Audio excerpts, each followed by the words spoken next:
بسم اللہ الرحمن الرحیم الحمد للہ رب العالمین والصلاة والسلام علی سید المرسلین وعلی آلہ واصحابہ اجمعین اما بعد۔ معزز طلباء کرام، ہم نے سراجی کے گزشتہ سبق میں خنثی کی وراثت کے احکام پڑھے۔ اس سبق میں ہم حمل کی وراثت کے احکام پڑھیں گے۔ مصنف نے ارشاد فرمایا فصل فی الحمل، یہ فصل حمل کی وراثت کے احکام کے بیان میں ہے۔ اس فصل کے تحت مصنف نے بنیادی طور پر 6 ابحاث کا ذکر فرمایا ہے۔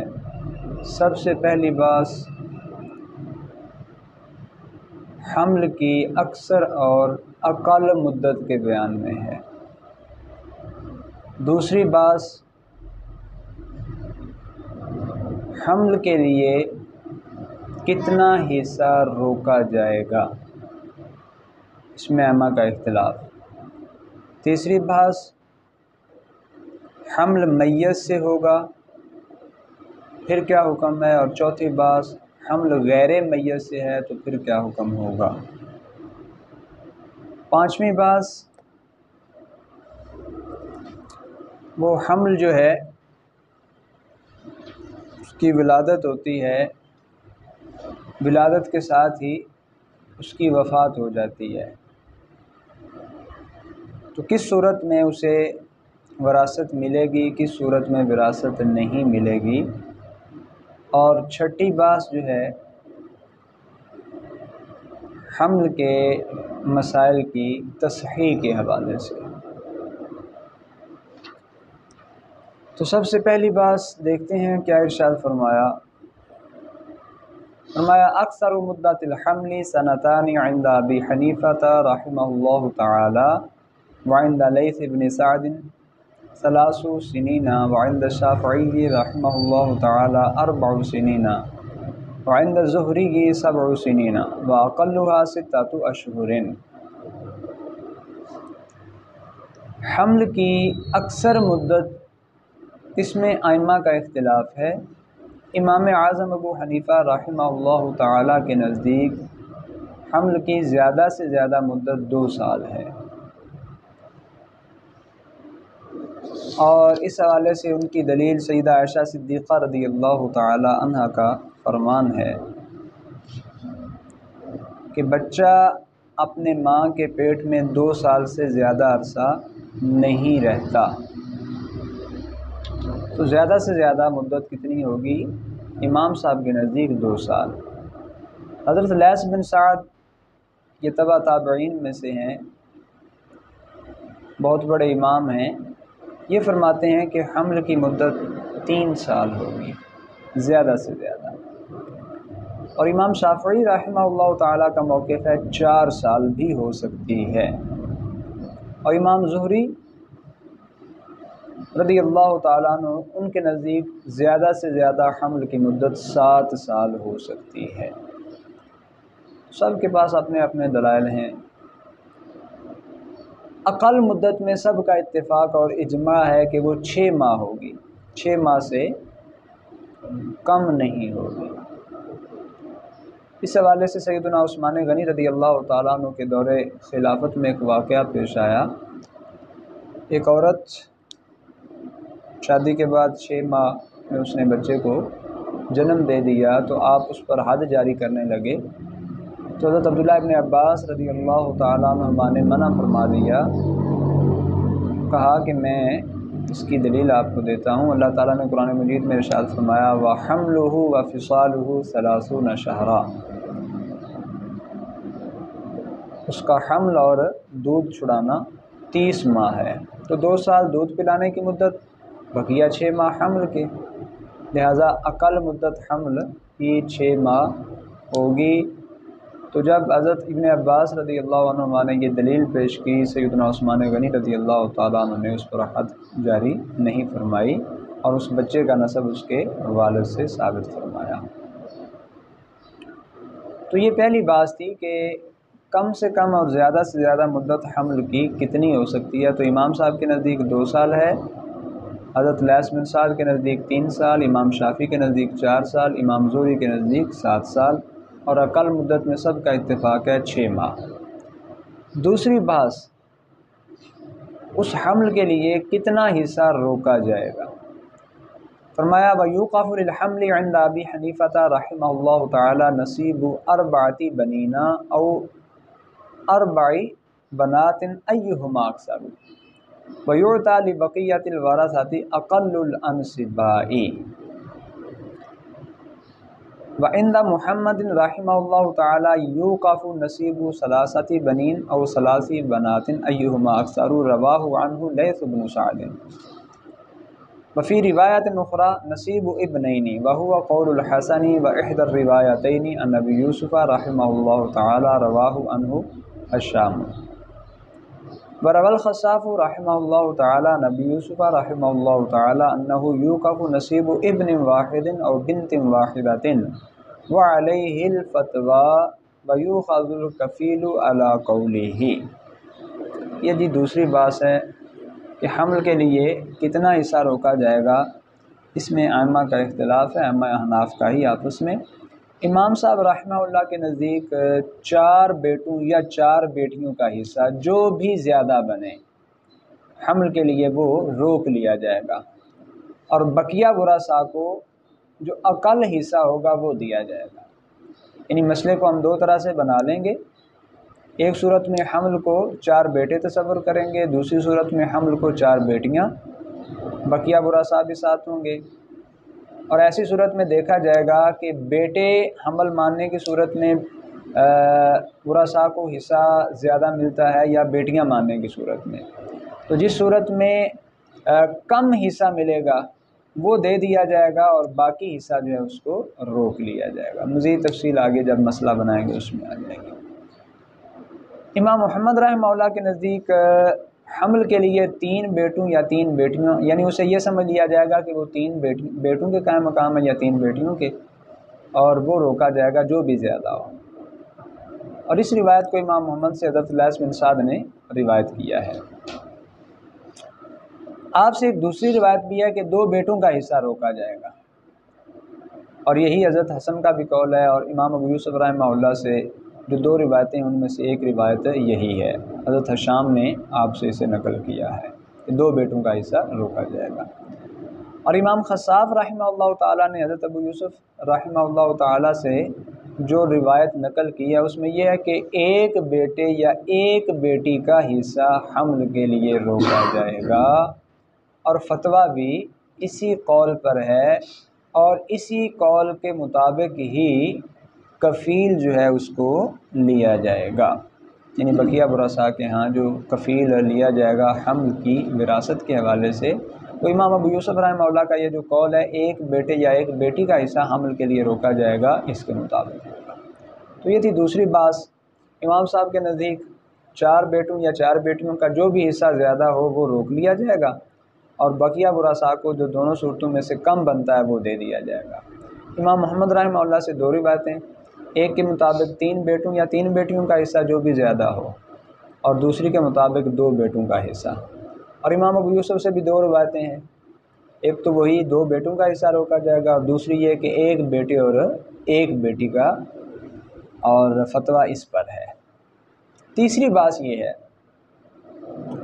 فَإِنْ كَانَ الْحَمْلُ مِنَ الْمَيِّتِ وَجَاءَتْ بِالْوَلَدِ لِتَمَامِ أَكْثَرِ مُدَّةِ الْحَمْلِ أَوْ أَقَلَّ مِنْهَا وَلَمْ تَكُنْ أَقَرَّتْ بِانْقِضَاءِ الْعِدَّةِ يَرِثُ وَيُورَثُ عَنْهُ وَإِنْ جَاءَتْ بِالْوَلَدِ لِأَكْثَرَ مِنْ أَكْثَرِ مُدَّةِ الْحَمْلِ لَا يَرِثُ وَلَا يُورَثُ۔ حمل میت سے ہو، میت سے ہونے کا مطلب یہ ہے کہ جو بندہ فوت ہوا اس نے اپنے پیچھے حاملہ زوجہ کو چھوڑا۔ اب یہ دیکھا جائے گا کہ اس حاملہ عورت نے بچے کو کب جنم دیا۔ اگر تو اس نے مدت حمل، جو اکثر مدت حمل ائمہ احناف کے نزدیک 2 سال ہے، 2 سال پورا ہونے پر بچے کو جنم دیا، یا اقل یعنی 2 سال سے اقل کے اندر 1.5 سال میں، سال میں، 9 ماہ میں، 6 ماہ میں، اور اقل کی صورت میں ولم تکن اقرت بانقضاء العدہ، اس نے عدت گزرنے کا اقرار بھی نہیں کیا اکثر میں یا اقل میں، تو ان دونوں صورتوں میں یارث و یورث عنہ، وہ بچہ جو حمل کی صورت میں اس کے پیٹ میں موجود تھا وہ وارث بنے گا اور اس کی بھی آگے وراثت جاری ہوگی۔ لیکن اگر اس عورت نے اس بچے کو مدت حمل جو 2 سال ہے ائمہ احناف کے نزدیک 2 سال سے زیادہ عرصہ گزرنے کے بعد جنم دیا، تو اب وہ بچہ وارث نہیں بنے گا اس میت کا، جو اس عورت کا شوہر فوت ہو چکا ہے، اور اس بچے کی بھی آگے وراثت جاری نہیں ہوگی۔ تو اگر اکثر مدت سے اقل کے اندر جنم دے دے تو پھر تو وراثت جاری ہوگی، وارث بھی بنے گا، اور اگر اکثر مدت سے زیادہ پیریڈ کے اندر اسے جنم دیتی ہے تو پھر وراثت جاری نہیں ہوگی، وہ وارث بھی نہیں بنے گا۔ چوتھی بات، وَإِنْ كَانَ مِنْ غَيْرِهِ وَجَاءَتْ بِالْوَلَدِ لِسِتَّةِ أَشْهُرٍ أَوْ أَقَلَّ مِنْهَا يَرِثُ وَإِنْ جَاءَتْ بِهِ لِأَكْثَرَ مِنْ أَقَلِّ مُدَّةِ الْحَمْلِ لَا يَرِثُ، وہ حمل میت کا نہیں غیر میت کا ہے، لیکن وہ ان ورثاء میں شامل ہے جو شرعی طور پر مرنے والے کے ورثاء بنتے ہیں۔ ایسی صورت میں دیکھا یہ جائے گا کہ اگر اس حمل کی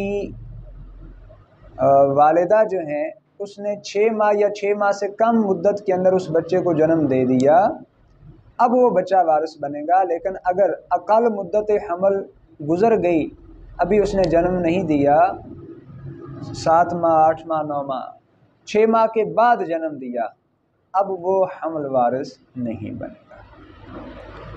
تو خود میت سے حمل ہو تو پھر تو اس میں اکثر مدت کا اعتبار کیا جائے گا، غیر میت سے حمل ہو تو پھر اس میں اقل مدت کا اعتبار کیا جائے گا۔ تو اقل مدت سے کم میں ہو وراثت ملے گی، زیادہ میں ہو تو پھر وراثت نہیں ملے گی۔ 5ویں بات حمل کے بیان میں، فَإِنْ خَرَجَ أَقَلُّ الْوَلَدِ ثُمَّ مَاتَ لَا يَرِثُ وَإِنْ خَرَجَ أَكْثَرُهُ ثُمَّ مَاتَ يَرِثُ،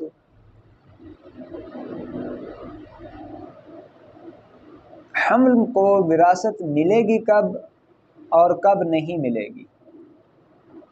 اگر ماں کے پیٹ سے بچے کا اقل حصہ نکلا اور اس کی ڈیتھ ہو گئی، وفات ہو گئی، تو وہ وارث نہیں بنے گا، اور اگر اکثر حصہ ماں کے پیٹ سے نکل چکا ہے پھر ڈیتھ ہوئی ہے، وفات ہوئی ہے، تو پھر وہ وارث بنے گا۔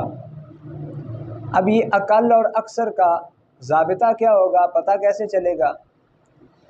تو بچے کی پیدائش کے 2 طریقے ہوتے ہیں، بچہ ماں کے پیٹ سے سر کی جانب سے نکلے یا پاؤں کی جانب سے۔ فَإِنْ خَرَجَ الْوَلَدُ مُسْتَقِيمًا فَالْمُعْتَبَرُ صَدْرُهُ، یعنی اذا خرج الصدر كله يرث، وَإِنْ خَرَجَ مَنْقُوصًا فَالْمُعْتَبَرُ سُرَّتُهُ، اگر بچہ ماں کے پیٹ سے سیدھا نکلا یعنی سر کی جانب سے نکلا تو پھر اس کے سینے کا اعتبار ہوگا، اگر سارا سینہ نکل آیا پھر اس کی ڈیتھ ہوئی تو وہ وارث شمار کیا جائے گا، کہ سینے کا نکل آنا یہ سمجھ لیا جائے گا کہ اس کا اکثر حصہ ماں کے پیٹ سے نکل چکا ہے۔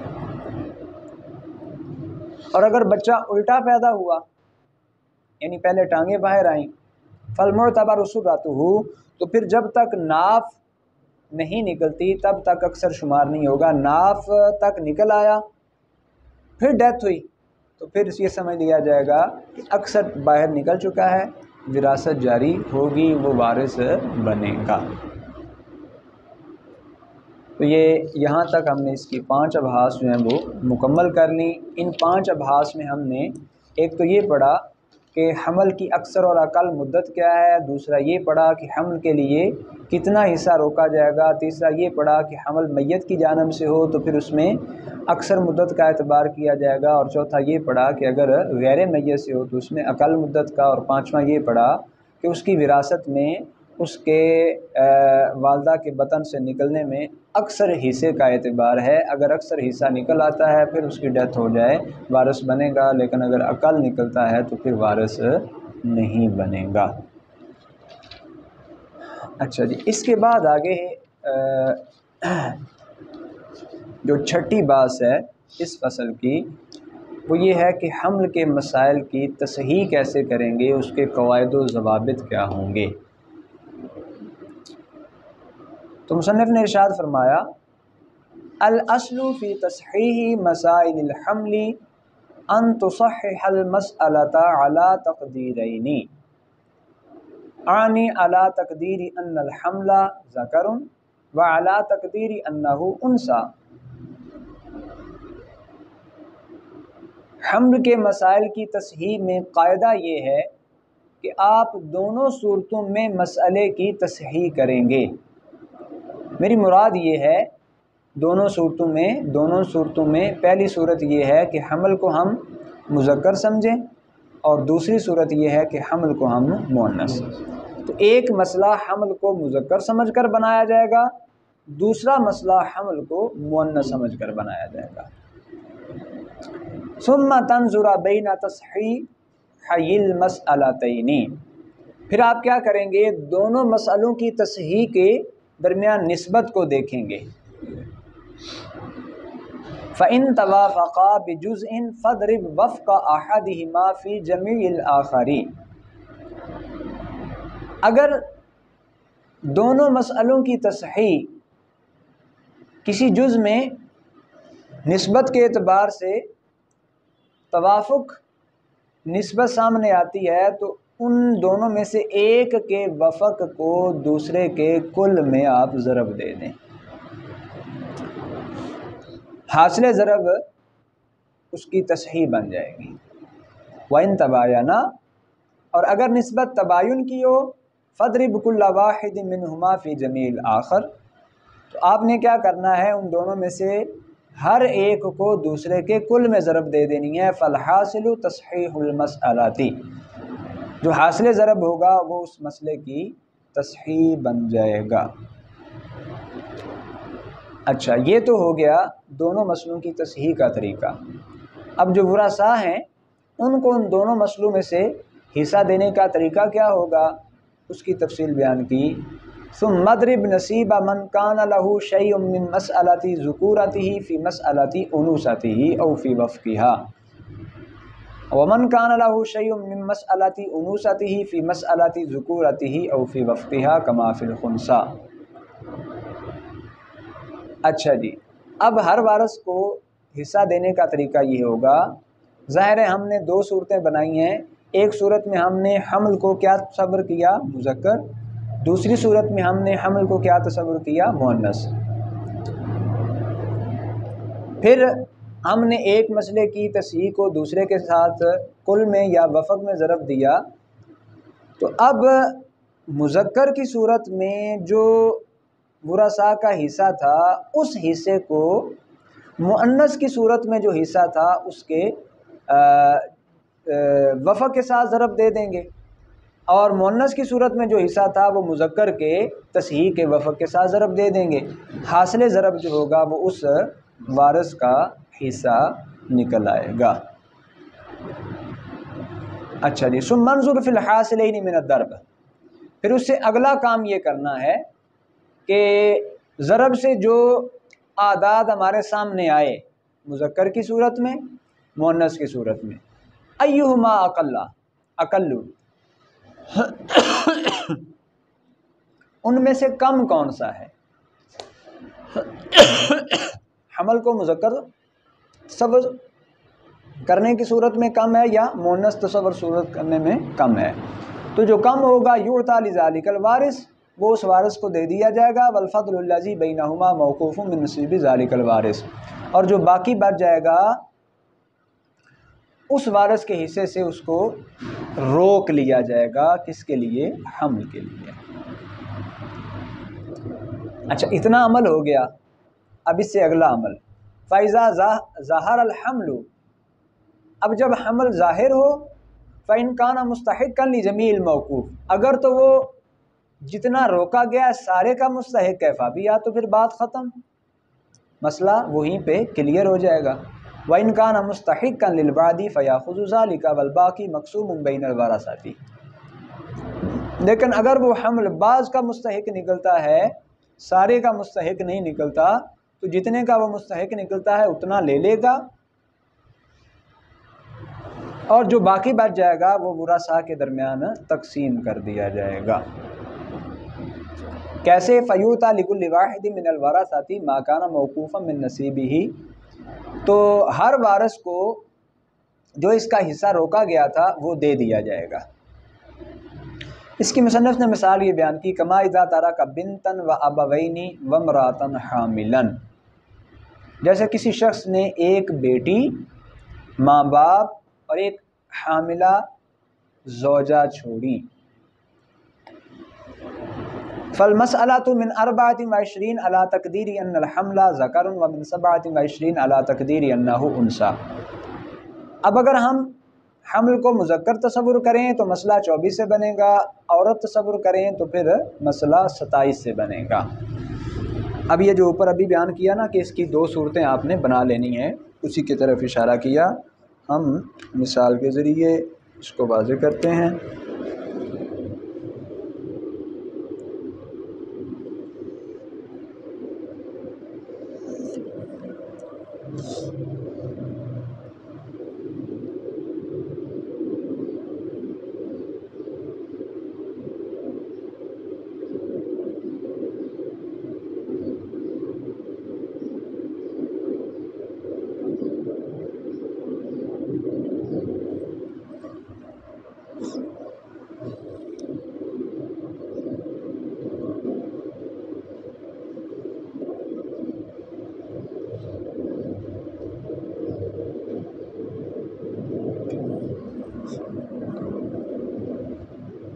اچھا، ادھر یہ حمل مذکر 4 بیٹے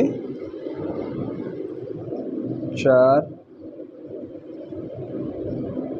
بیٹیاں، ان کے قائم مقام ہوگا۔ اچھا جی، ورثاء کے اندر یہ لوگ موجود ہیں۔ اب ہم نے کیا کرنا ہے، دیکھنا یہ ہے کہ باپ کو حصہ کتنا ملے گا۔ میت کی اولاد موجود ہے 6، ماں کو بھی 6، زوجہ کو 8واں، اور یہ کیا بن جائیں گے، اسبہ۔ پہلی نوع کا سمن، دوسری نوع کا بعض موجود ہے، مسئلہ 24 سے۔ یہی مصنف نے اشارہ کیا کہ جب حمل کو مذکر تصور کریں فالمسألۃ من 24، مسئلہ 24 سے بنے گا، اور اگر مؤنث تصور کریں یہ صورت، باپ کا سدس ہوگا پلس اسبہ، ماں کا سدس، زوجہ کا سمن، اور یہ ثلثان۔ پہلی نوع کا سمن، دوسری نوع کا بعض موجود، مسئلہ 24 سے بنا۔ 24 میں سے اچھا ادھر پہلے دے لیں، باپ کو ملا 24 میں سے 6 چوکا 24، 4، ماں کو 4، زوجہ کو 3، باقی بچے 13، وہ مل جائیں گے اسبا کو۔ 4 4 8 3 11 13 24۔ ادھر باپ کو 4، ماں کو 4، زوجہ کو 3، بیٹیوں کو 16، 16 4 20، 24 اور 3 27، اس میں اول ہو جائے گا 27۔ تو مؤنث کی صورت میں مسئلہ کتنے سے بن گیا، 27 سے۔ اب 24 اور 27 میں دوسرا مرحلہ کیا تھا، دونوں مسئلوں کی تصحیح کو دیکھیں کہ دونوں میں نسبت تباین کی ہے یا توافق کی۔ تو 24 اور 27 میں نسبت توافق کی ہے کہ 24 کو بھی 3 ختم کر دیتا ہے اور 27 کو بھی 3 ختم کر دیتا ہے۔ تو ہم 24 کا بھی وفق لے لیں گے اور 27 کا بھی۔ 24 کا وفق بھی ثلث کتنا آئے گا، 8، اور 27 کا 9۔ 24 کو 3 پر تقسیم کیا 8 آیا اور 27 کو 9۔ تو اب مذکر کی صورت میں 24 سے مسئلہ بنا تھا تو اس کو 27 کے وفق 9 کے ساتھ ضرب دے دیں گے، 9 چوکا 36، 9 دونی 18، 3 21، 216 تصحیح بن گئی۔ اس کو 8 کے ساتھ ضرب دے دیں گے، 8 7 56، 8 دونی 16 اور 5 21، 216۔ یہ جی ہماری تصحیح۔ یہی مصنف نے فرمایا فَإِذَا ضُرِبَ وَفْقُ أَحَدِهِمَا فِي جَمِيعِ الْآخَرِ صَارَ الْحَاصِلُ 216۔ اب جب ہم ایک کے وفق کو دوسرے کے کل میں ضرب دیں گے تو پھر حاصل ضرب کتنا آ جائے گا؟ 216۔ 216 اذ علی تقدیری ذکورتہ للمرأۃ 27 وللابوین لکل واحد 36۔ اچھا اب آگے تقسیم، آگے کیا فرمایا تھا؟ ہر وارث کا حصہ، تو ادھر باپ کا حصہ 4 تھا، اس کو مؤنث والے مسئلے کے وفق کے ساتھ ضرب دیں گے، اور ادھر بھی 4، اس کو مذکر والے مسئلے کے وفق کے ساتھ ضرب دیں گے۔ 4 کو 9 سے ضرب دی 36، 36 27، 13 9 104، ادھر ضرب دی 32، 32، 8 کے ساتھ ضرب دی 24، 128۔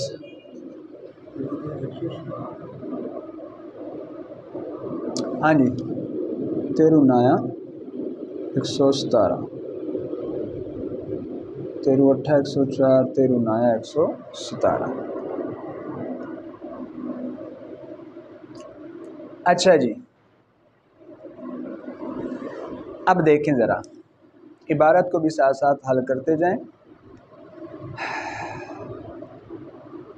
اذ علی تقدیری ذکورتہ للمرأۃ 27، جب ہم نے حمل کو مذکر تصور کیا تو ایسی صورت میں زوجہ کو کتنے ملے؟ 27۔ یہ مذکر ہے نا حمل، حمل کو مذکر تصور کیا تو زوجہ کو کتنے ملے؟ 27۔ وللابوین لکل واحد 36، اور ابوین میں سے ہر ایک کے لیے 36 36 اور 36۔ وعلی تقدیری انوثتہ، اور جب ہم نے حمل کو مؤنث تصور کیا للمرأۃ 24، زوجہ کو کتنے ملے؟ 24۔ ولکل واحد من الابوین 32، اور ابوین میں سے ہر ایک کے لیے 32 32۔ اب ضابطے کے مطابق 36 36 27 یہ زیادہ ہیں، 32 32 24 یہ کم ہیں، تو کیا کرنا ہے؟ فتوطا للمرأۃ 24، زوجہ کو 24 دے دیے جائیں گے، وتوقف من نصیبیہ 3، ادھر 27 تھے 24 دے دیے تو 27 میں سے 24 باقی کتنے رہ گئے؟ 3، 3 کو حمل کے لیے روک لیا جائے گا، یہ موقوف ہو جائیں گے۔ ومن نصیب کل واحد من الابوین 4۔ اچھا 32 32 انہیں دیے،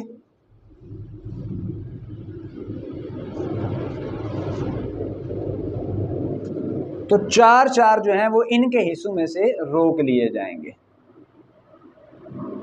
ٹھیک ہو گیا؟ اچھا جو اقل تھا وہ دینا تھا۔ اب ادھر بیٹی موجود ہے، ادھر بھی، ادھر 128 ہیں، ادھر 117 ہے، تو ضابطے کے مطابق جو اقل ہے وہ دینا ہے، اور اقل کدھر سے آئے گا؟ 117 والے میں سے، اور 117 میں سے 4 بیٹوں کا حصہ روکا جائے تو ان کا حصہ بن جائے گا 104، باقی بچے گا 13، وہ کس کو دے دیا جائے گا؟ بیٹی کو۔ 128 117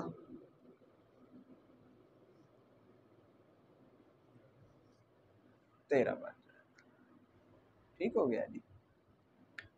اب 13 بیٹی کو دے دیجیے، بیٹی کو کتنے دے دیے؟ 13 دے دیے، اور بچ کتنے گئے؟ 13 دے دیے، تو 117 جو ہیں وہ یہ باقی بچ چکے ہیں۔ یہ موقوف ہے۔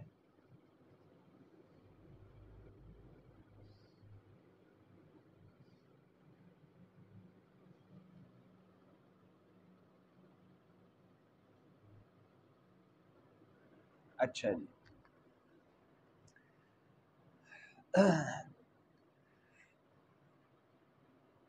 ومن نصیب کل واحد من الابوین اربعۃ اسہم، والدین میں سے ہر ایک کے حصے میں سے چار چار وہ روک لیے جائیں گے۔ وتعطى للبنت 13 سہما، بیٹی کو 13 حصے دے دیے جائیں گے۔ لأن الموقوف فی حقها نصیب 4 بنین عند ابی حنیفہ رحمہ اللہ، کیونکہ بیٹی کے حق میں 4 بیٹوں کا حصہ جو ہے امام صاحب کے نزدیک وہ روکا گیا ہے۔ کتنے بیٹوں کا؟ 4، اور 4 بیٹوں کا حصہ کتنا بنا؟ 117۔ وَإِذَا كَانَ الْبُنُونَ، اچھا اب امام صاحب کے موقف کے مطابق آگے تقسیم کا طریقہ کار کیا ہوگا؟ اگر بیٹے 4 نکل آئے، پیدائش کے وقت بیٹے کتنے ہوئے؟ 4، فَنَصِيبُهَا سَهْمٌ وَأَرْبَعَةُ أَتْسَاعِ سَهْمٍ، 4 بیٹوں کی صورت میں یہاں جب ہم نے بالکل ابتدائی تقسیم کی تھی تو وہاں کیا بننا تھا؟ 4 بیٹے 8 بیٹیوں کے قائم مقام، گویا اس میت نے 9 بیٹیاں چھوڑی، ظاہر بیٹوں کو 2 بیٹیوں کے برابر حصہ ملتا ہے، تو ٹوٹل حصے ان کے کتنے تھے؟ 13، لینے والے کتنے ہیں؟ 9، تو ایک ایک سب کو برابر آ گیا، باقی 4 بچے، ان 4 حصوں کے پھر کتنے حصے کیے؟ 9، اس میں سے ایک بیٹی کی طرف چلا گیا اور 2 بیٹوں کی طرف، اسی طرف اشارہ کیا۔ فَنَصِيبُهَا سَهْمٌ، بیٹی کا ایک پورا حصہ ہوگا، یعنی یہ 13 حصے تھے نا، اور وارث کتنے ہیں؟ 9، 9 × 9، باقی کتنا بچا؟ 4، 4/9، ایک پورا حصہ، سہمن و 4 أتساع سہم، اور باقی پھر 4/9، 24 میں سے 24 میں سے بیٹی کا حصہ 1 اور 4/9 آیا۔ اب اس کو کیا کیا؟ مضروب فی 9، اس کو 9 میں ضرب دیا گیا، کسر ختم کرنے کے لیے کتنے میں ضرب دیا گیا؟ 9 میں۔ اب 9 میں ضرب دیا تو کتنا بن گیا؟ فَصَارَ 13 سہمًا، یہ بن گئے 13 حصے۔ ایک سے ہی 4/9 کو ضرب دیا کس کے ساتھ؟ 9 کے ساتھ، تاکہ کسر ختم ہو جائے، تو یہ کتنے بن گئے؟ 13 حصے۔ کیسے بنے؟ 9 × 9 اور 4 13، 13/9 ضرب 9، 9 9 کے ساتھ ختم اور باقی 13 بن گئے۔ اچھا جی، وہی الہا، اب وہ 13 حصے کس کو مل گئے؟ بیٹی کو۔ والباقی موقوفن، اور جو باقی ہے وہ کیا کیا جائے گا؟ موقوف ہوگا۔ وہوا مئۃ و 15 سہما، وہ بن جائیں گے 115 حصے۔ 128 میں سے جب ہم 13 حصے بیٹی کے نکالیں گے تو ادھر دے دیے، باقی کتنے بچ گئے؟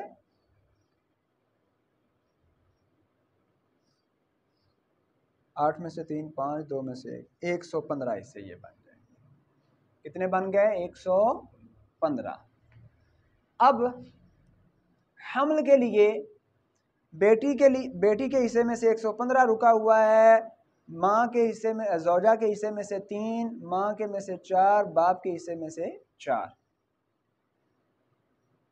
فَإِن وَلَدَتْ بِنْتًا وَاحِدًا، اب دیکھا جائے گا اگر تو میت نے وہ جو حمل تھا اس کو جنم دیا، ایک بیٹی آئی او اکثر یا زیادہ آ گئیں، فَجَمِيعُ الْمَوْقُوفِ لِلْبَنَاتِ، تو جو کچھ روکا گیا تھا وہ سارا بیٹیوں کو مل جائے گا۔ یہ 115 کے 15 حصے، 13 وہ بھی ڈال کے اور 115 یہ جو پہلی بیٹی موجود ہے، باقی حمل کی صورت میں آئی، سب کو دے دیا جائے گا۔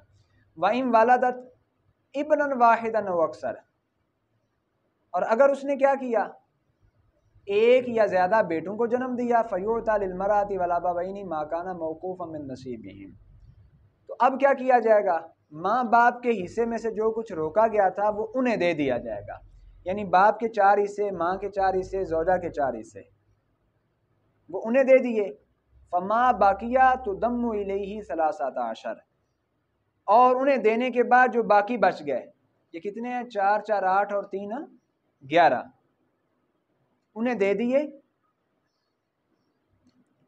تو 115 تھے، 115 میں سے 11 انہیں دیے، باقی کتنے بچ گئے؟ 115 میں سے 11، باقی بچ گئے 104۔ اب کیا کیا جائے گا؟ فما باقیہ تضم الیہ 13، جو باقی بچ جائیں گے ان میں 13 کو ملا لیا جائے گا۔ یہ جو 13 حصے ہم نے بیٹی کو دیے تھے وہ ملا لیے جائیں گے۔ وَيُقْسَمُ بَيْنَ الْأَوْلَادِ، اور اسے اولاد کے درمیان تقسیم کر دیا جائے گا۔ مسئلہ کلیئر ہو گیا؟ وَإِن وَلَدَتْ وَلَدًا مَيِّتًا، لیکن اگر اس نے مردہ بچے کو جنم دیا فَيُعْطَىٰ لِلْمَرْأَةِ وَالْأَبَوَيْنِ مَا كَانَ مَوْقُوفًا مِّن نَصِيبِهِمْ، تو زوجہ اور والدین کے لیے جو روکا گیا تھا حصہ وہ انہیں دے دیا جائے گا۔ وَلِلْبِنْتِ إِلَىٰ تَمَامِ النِّصْفِ، اور بیٹی کو پھر کیا ملے گا؟ آدھا ملے گا۔ وَهُوَ 95 سہمًا، اور وہ آدھا کتنا بنے گا؟ 95 حصے بنیں گے۔ والباقی للابی، اور جو باقی بچ جائے گا وہ باپ کا ہوگا۔ وَهُوَ 9 أسهم، وہ 9 حصے بنیں گے۔ لِأَنَّهُ أَصْبَى، کیونکہ باپ اس صورت میں کیا ہوگا؟ اسبا ہوگا، یعنی 216 میں سے نصف جو ہے وہ کس کو مل جائے گا؟ بیٹی کو، اور باقی جو بچے گا وہ 9 حصے ہوں گے، وہ کس کو دے دیے جائیں گے؟ باپ کو۔ یعنی یہاں اگر فرض کریں صورتحال ایسی ہی بنتی ہے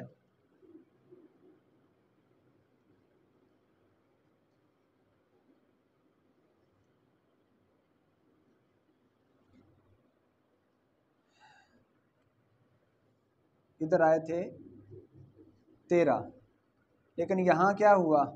بچہ مردہ پیدا ہوا، اس کو کتنا ملنا ہے؟ نصف،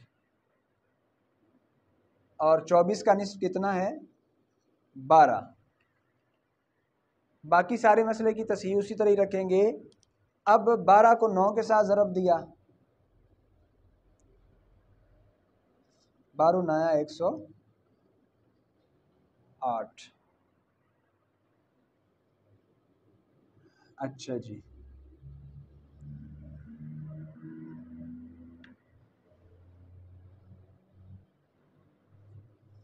باپ کا 36، ماں کا 36، زوجہ کا 27، اور باپ اس صورت میں کیا ہے؟ اسباب بھی ہے۔ 4 4 8 3 11 اور 12 23، ایک باقی بچ گیا تھا وہ باپ کو اسبا ہونے کی وجہ سے ملا، تو ایک کو 9 کے ساتھ ضرب دیں گے، 9 × 9، یہ 9 باپ کو مزید مل جائے گا۔ اچھا، بیٹی کو ٹوٹل 108 ملیں گے، 13 تو پہلے والے ہی اور 95 جن کی بات ابھی ہو رہی ہے، تو 95 اور 13 کتنے ہو گئے؟ ٹوٹل 108 ہو جائیں گے۔ لیں جی، الحمدللہ یہاں تک ہم نے حمل کے جو مسائل ہیں ان کی بحث کو مکمل کیا۔ انشاءاللہ العزیز ہمارا اگلا سبق جو ہے وہ مفقود، آدمی گم ہو جائے، اس کی وراثت کے احکام کے حوالے سے ہوگا۔ بارگاہ رب العزت میں دعا ہے اللہ تعالیٰ اس علم کو ہمارے لیے نصیب فرمائے۔